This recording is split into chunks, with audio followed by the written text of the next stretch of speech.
Okay, where should I even start? As I previously mentioned, both of these games were just badass during 1995 and 96, with the original being an instant classic in the Sony PlayStation, and its sequel kicked even more ass than its predecessor. I forgot to mention in my previous part that there is, of course, a lost ending in the original Twisted Metal, and a Twisted Metal 2 comic book that explains the backstory on Calypso's origin. The link is in the description. Before we even go any further, I figure I show Sweet Tooth's lost ending. Congratulations!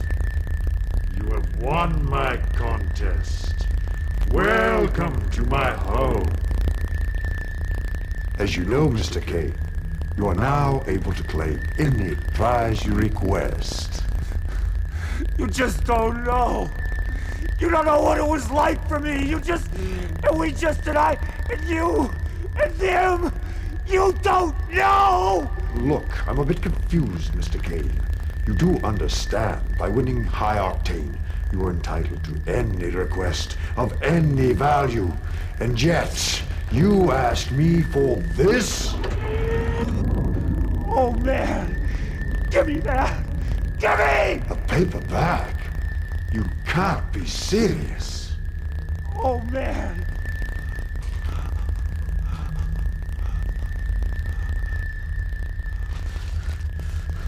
Down! Down! You get down the street! You said it would be easy! Do you know what they did? Do you? Now it's my turn! It's my world! It's my word! It's my turn! It's my day! Boo!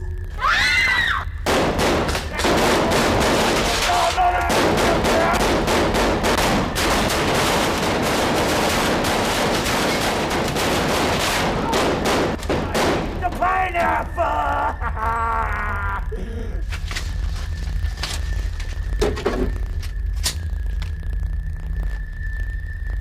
Yeah, I think you just kinda get the gist of it. After the release of Twisted Metal 2 in 1996, Single Track went their separate ways to do their own thing making video games. Sony, for some odd reasons, handed the Twisted Metal IP and TM3 projects to 989 Studios. When they said that the guys from Utah weren't going to be doing Twisted 3, it was going to be the guys in San Diego, I was like, all right, I'll help them out if I can, but it's not that I didn't care, like, screw Twisted Metal, I don't care, but I had sort of moved on, so it didn't really bother me. It only bothered me once the games came out. It sounds like Sony PlayStation is meat riding hella hard on this Twisted Metal bandwagon. They wanted this project not to go to waste, instead they handed over to 99 Studios. In short, they saw Twisted Metal as dollar signs. Before we discuss about who 99 Studios is, I figure I'd just show you the front cover of Twisted Metal 2, as well as PlayStation's greatest hits for a side-by-side comparison. Notice anything else different? How about I just pull it closer just to have a closer look? Notice anything else different? Well, how about now? No fucking way that 99 Studios did Twisted Metal 2. The only people that ever did Twisted Metal 2 is Single Track, and you already know where this bullshit is heading from. The story in contrast sounds similar to Caltron 6 in 1, an unlicensed and ES game that never got sold, because the company Caltron went out of business and a new company called Myriad Games bought their inventory, slapped their own sticker, and started selling them again. For some unknown reasons, the Myriad version is even more rare. Its price at auction is usually much higher than the Caltron version, even though technically they are both the same exact game. Myriad didn't make any programming changes whatsoever. Even the title screen still cites Caltron on it. Mind blown. The link is in the description for further details. With that being said, so who exactly is 99 Studios? They were the division of Sony Computer Entertainment in America that developed games for the PlayStation console and Windows personal computers. Their games include EverQuest, Twisted Metals 3 and 4, Siphon Filter, Siphon Filter 2, Jet Moto 3, Bust a Groove, and others. Seeing the list of games made me curious, so I had to check with the Cutting Room Floors' website. The website that I use in my episode 3 Takeshi's Challenge. And, wait, did somebody forgot to update this? Like, what the fuck? There's only one game sitting here. It made us even more suspicious until we saw this article. 989 Studios was originally Sony Interactive Studios, is where the rabbit hole began. Let me figure this for you. I think it would be better just to start from the beginning of how it all began. CSG ImageSoft was established in January 1989 in Los Angeles, California, as a video game subsidiary of the Japanese record label CBS/Sony Group, or CSG for short. The company originally produced games for Nintendo and Sega consoles. With the takeover of the CBS half of the company by Sony in January 1991, CSG became Sony Music Japan. In April 1991, CSG ImageSoft was renamed Sony ImageSoft and became part of a new North American division called Sony Electronic Publishing. What's funny is that David Jaffe used to work at Sony ImageSoft before he even worked on Twisted Metal. The previous game he worked on was Mickey Mania. That's right, the creator of Twisted Metal originally made Mickey Mania for the Super Nintendo and the Sega Genesis, which, I gotta say, is pretty baller. Anyway, moving on, in July 1995, Sony ImageSoft was merged into Sony Computer Entertainment and renamed Sony Interactive Studios. From this point, the studio developed games for Sony's own newly launched PlayStation console. Sports games were released under the Sony Interactive Sports brand. Sony Interactive Studios was renamed in April 1998 to 989 Studios. For some odd reasons, they either sold the company or spun from the company to change to 99. According to the Twisted Metal Wiki, they were, of course, a video game company that developed video games for the Sony PlayStation console, including Twisted Metals 3 and 4. Later on, they changed their name to 989 Sports, and then it was defunct later in 2005. The name in question came from the street address of the building that the studio was housed in the time, 989 East Hillsdale Boulevard. Since we already been established of who they are, why are they bad? You have to sort of understand the world of Twisted Metal to make a Twisted Metal game, and I think what those guys got was they understood it sort of at a marketing level. Twisted Metal's cool, and the characters are dark, and they're wacky, but it was done like a 40-year-old trying to be cool, versus actually somebody who got the world and loved the world and respected the world. It felt more like they were trying to sort of, they were like posing, basically, and I think it really comes through in every aspect of those games. As I said before, Sony is meat riding hella hard on Twisted Metal, especially 989 Studios. Did you hear? Sweet Tooth got parole today. Yeah, I thought that clown was in for life. Sweet Tooth got out today. He's probably living the high life. Circuses, birthday parties. No, actually, he's driving an ice cream truck. Get out of town. Sweet Tooth is back in Twisted Metal 3 with enough weapons to make any angry driver happy.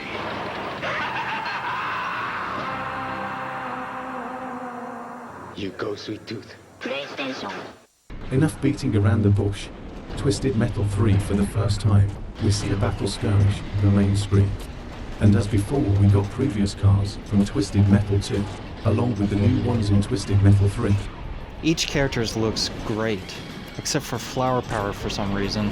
She looks more like a prostitute than just a hippie, judging by its vehicle that she's driving around in. And as for Hammerhead, I don't see the character and the car fit with each other. Sweet Tooth looks okay, it's just his voice is not something I was expecting.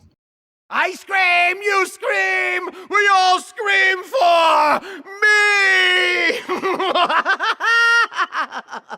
Gather round, kiddies, and let me show you just how sweet I can be! I have plenty of frosty, explosive treats for all the Twisted Metal contestants!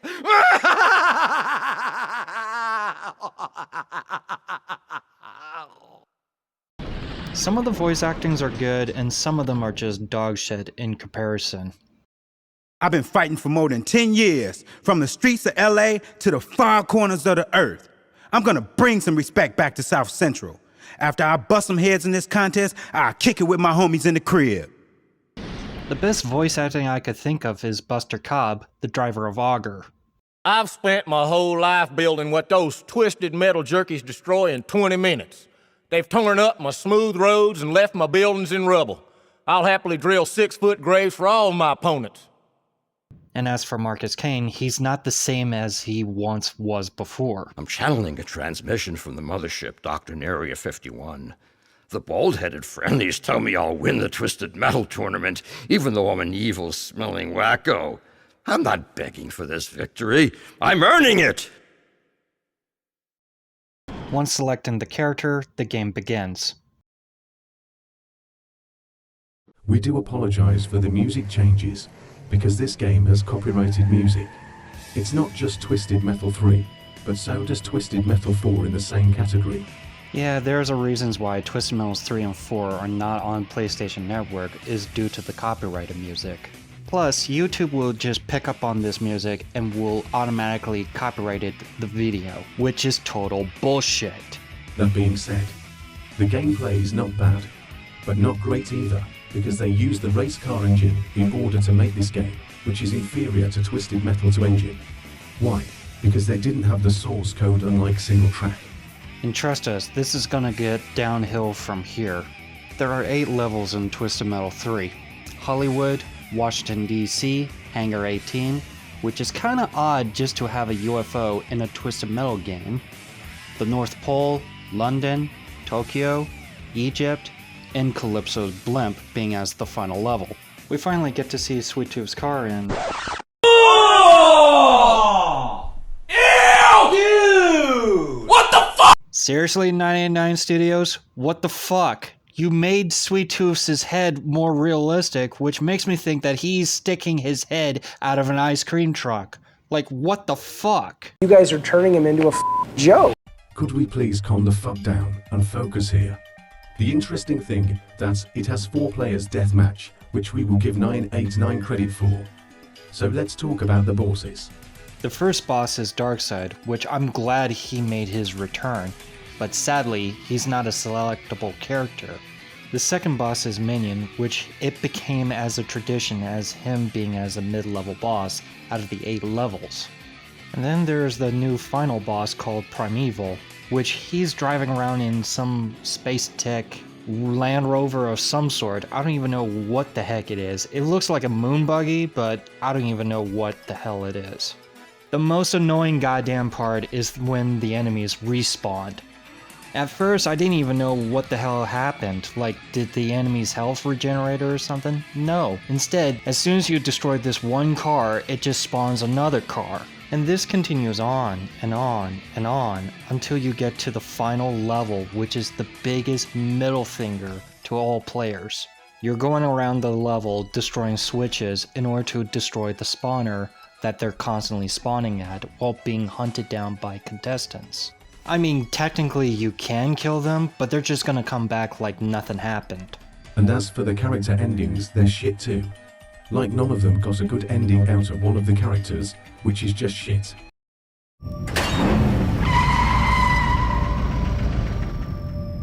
Axel, last time you wanted to escape the torment of your machine. Now your wish is to become one complete machine. Your wish is granted.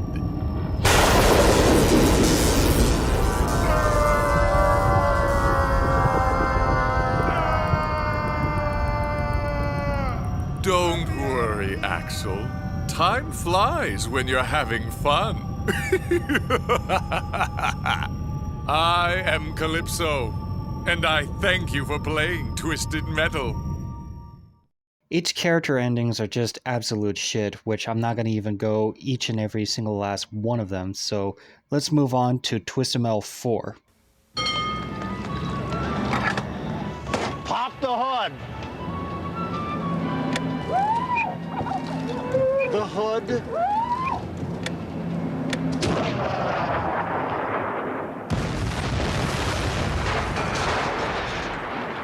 Twisted Metal 4, and Sweet Tooth is large and in charge with all the high-octane attitude you've come to know and love. 989 Studios. Oh boy, this is kinda hard for me to even explain, but I'll do my best. As a kid, I didn't even know jack shit about anything about Twisted Metal, other than I know about Calypso or Sweet Tooth. That is until, of course, I got older and became more familiar with what Twisted Metal is, and that's when I realized that Twisted Metal 4 is just nothing but a black sheep of the entire series. The game's plot centers on Sweet Tooth, the longtime mascot of the titular Twisted Metal competition. In a coup d'etat, he then takes over the mantle of granting the winner of the competition a single wish, regardless of price, size, or even reality. The story is being told by Melvin, which is this little shit, that a Twisted Metal carnival came to Sweet Tooth's own hometown in the 1920s. Already this is bullshit in the lore itself. Taking a look back at the original Twisted Metal, the Twisted Metal contest started in 2005, being as the 10th running of the Twisted Metal contest. In other words, it started way back in 1995. Getting back to the lore, Sweet Tooth as a kid saw this and was fascinated by the vehicles and everything else that he decided to join in the Twisted Metal contest. Fast forward to 1930s or 40s, he actually won the Twisted Metal contest and became the star of Twisted Metal. What really irks me about the lore is that Calypso is wearing a ring, which I don't see him wearing it throughout the entire Twisted Metal. As Sweet Tooth's wish, he became the star of Twisted Metal and oh my god! Look how they mask with my boy. Oh Jesus, when I saw the Sweet Tooth character design for 3 and then 4, which was Worth, I mean, he looked like a Carney Barker with these stupid neon purple pants and it's like, what is this? Sweet Tooth is like I've said, Sweet Tooth is me. Sweet Tooth is the darkest, most animalistic side of me, and you guys are turning him into a joke. Are you being serious, 989? You made him into a fucking joke. Holy shit balls, I never seen you this pissed off than this. Let's move on to the game.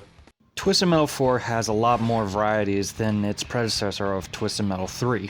What with the new addition of Create a Car mode, which you can actually of course customize and create your own car, which is kinda cool actually. I gotta have to give 989 Studio another point for that. Not much to reiterate here, which the gameplay is a titch better, but still inferior to the Twisted Metal's engine. And as before, there's 8 levels, with additional 8 bosses on each map. In the construction yard, you fight Crusher. The whole goal of it is that you have to eliminate all your opponents and then a boss appears, which I hate to say is pretty stupid. I mean, if you look at the original Twisted Metal, you only have like the mid-level and then the final boss. But here, there's only like 8 of them in each map. The second boss is Moonbuggy, which is a souped up tank of some kind, I don't know, but it has 6 wheels on it. Thumper returns, only this time he's a 3rd level boss. At this point, I'm starting to think that 99 Studios is running out of ideas, instead had to take all the Twisted Metal characters and just converted them as a boss character. The 4th boss is RC Car, which he kinda looks like a Hot Wheels with a big laser on top. Axel returns as a 5th level boss, only sadly he's not a selectable character, much like Thumper is. Augur and Mr. Slam are both tag teaming as the 6th level boss, which I gotta admit that having 2 bosses adds the challenge of just dealing with one versus the other one. Minion returns as a 7th level boss, but sadly not a selectable character. And finally, Sweet Tooth being as the final boss, which I find it kinda odd that he's just running the contest while he's now battling you. I think 989 Studios just forgot this little detail that he's supposed to be running the contest and not out and about in the battlefield. But that's just asking too much. Some of the character endings are good, and some of the other endings is still shit. Things are looking grim for the Twisted Metal franchise. Until there's a tiny glimmer of hope. Hey folks! Have a nice flight! No hands! Ah! Shut up! Let's go!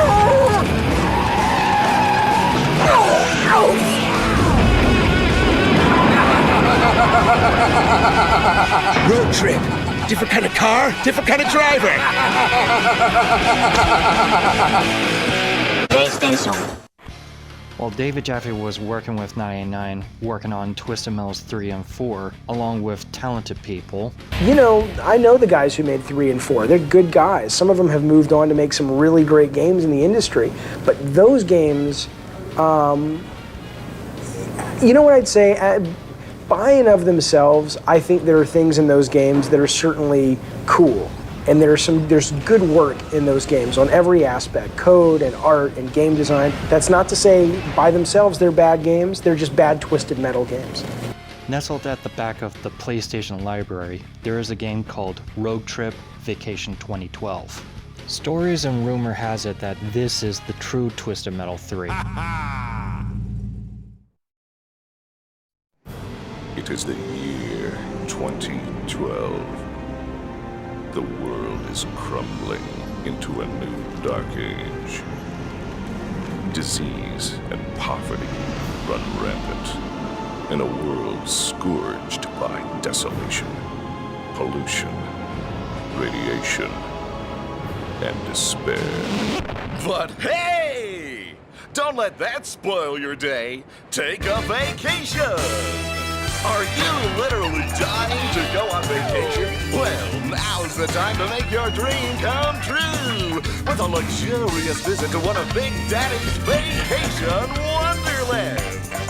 By the sweat and blood of those zany, wacky, oppressed lower classes, Big Daddy's made his little paradises shine like gemstones amidst the teeming crud of our sad little dying world. Aren't you glad you can afford it? So call now! Operators are standing. Hey losers, need a vacation? Can't afford one of Big Daddy's snob fests? Don't despair, fight back. Hire an auto mercenary. These professional party crashers will hijack you on a high-speed, high-thrill, totally unauthorized vacation deep into the very heart of Big Daddy Land. And at a fraction of the cost. Our tricked-out battle rigs are fully loaded attack vehicles, armed to the teeth and ready for anything Big Daddy can throw at us. We fight the fights, so you can see the sights. This has been a totally illegal, unpaid announcement for the Amalgamated Association of Auto Mercenaries. We now return you to your regularly scheduled crap!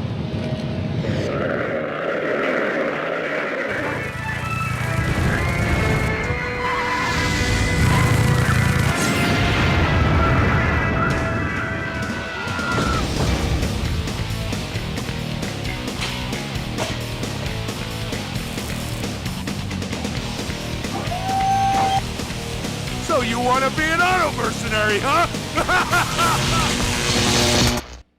That opening intro is awesome. It's much better than Twisted Metals 3 and 4 combined with its own dished out efforts. And hang on a sec, the music.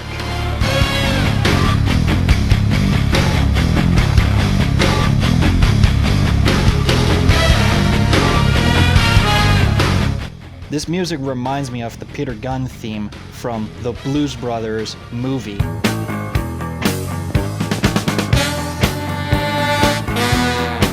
Which is conducted by Henry Mancini.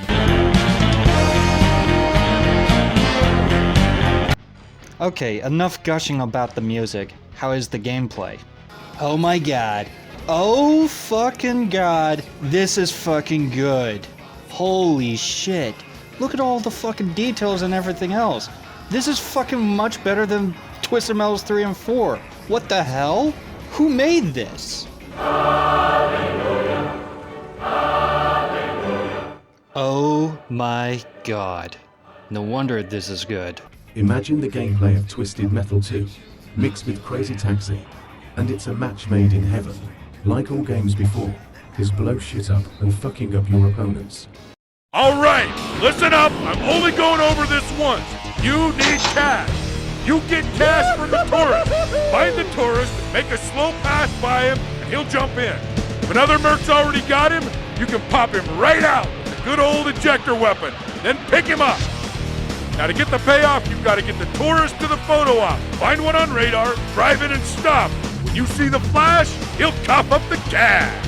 Use your cash for weapons upgrades. repairs, and a little bit of first aid. Your road trip is over when you've blasted all the competition. That's it. It's that simple. Go get yourself a tourist. And start showing him the sight! The gameplay is simple and standard, and very, very instructive. At least this one doesn't have like the respawning enemies, just like the one in Twisted Metal 3, or the constant boss battles in Twisted Metal 4.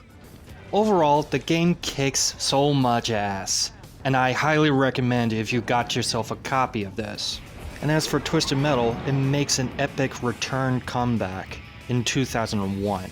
So stay tuned for the next episode of Twisted Metal Case Files Edition.